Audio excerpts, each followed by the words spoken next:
The Maltese Falcon is one of the greatest examples of film noir in history. It is a timeless classic that is as watchable today as it was when it debuted in 1941.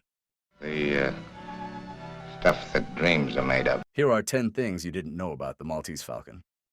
The author. Dashiell Hammett's personal experience as a Pinkerton detective in the 1920s shaped the story. Hammett said the character Sam Spade was based on other investigators, not himself, however. Hammett denied any similarity to himself. At the turn of the century, the Pinkertons became known for their pursuit of the most notorious outlaws of the time: Butch Cassidy, real name George Leroy Parker, and Jesse James. The director, John Huston, was an unknown quantity. The Maltese Falcon would be his first directorial effort. Hudson would go on to direct many other classic films, such as The African Queen and The Treasure of the Sierra Madre. Later, he would play a role in the neo-noir classic Chinatown. Forget it, Jake. It's Chinatown. The Black Bird. The Maltese Falcon itself is based on real history. The idea of a falcon statuette was likely inspired by the Knights of Malta. Ho actually did send tribute to the King of Spain, but not with a jewel-encrusted bird. Hammett fictionalized this into a legendary object of obsession. The novel.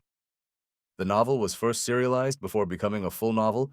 The Maltese Falcon was serialized in Black Mask magazine from 1929 to 1930, the same pulp that helped launch the careers of Raymond Chandler and Earl Stanley Gardner. The films, it was the third film version, not the first.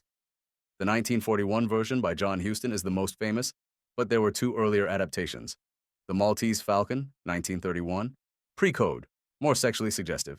Satan Met a Lady, 1936, a comedic version starring Bette Davis, considered a flop. The star. Humphrey Bogart wasn't the first choice as the leading man.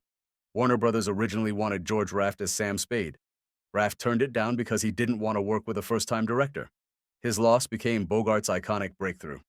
Bogart went on to be a legendary star. Raft, not so much. The theft. The famous statuette was stolen. One of the actual Falcon props, made of lead and weighing over 40 pounds, was stolen from actor Elisha Cook Jr., who played Wilmer. It later resurfaced and sold at auction in 2013 for over $4 million. The femme fatale. Mary Astor was a controversial casting. At the time of filming, Astor was involved in a scandalous custody trial that revealed details about her sex life in her diary. This notoriety may have actually helped her portrayal of the duplicitous Bridget O'Shaughnessy. The first. It's considered the first true film noir. While not labeled noir at the time, many scholars see the Maltese Falcon as the template for noir: cynical heroes, femme fatales, hard lighting, and moral ambiguity. Bogart's Spade broke the rules of the detective genre. Most pulp detectives before him were loyal, gruff, or comic. Spade was cold, selfish, and ruthless. He didn't even spare the woman he loved, setting a new standard for the anti-hero in crime fiction. The ad-lib. Bogart's final line was ad-libbed. The stuff that dreams are made of is often misattributed to Shakespeare. The line wasn't in the script, it was impromptu, sort of improvised.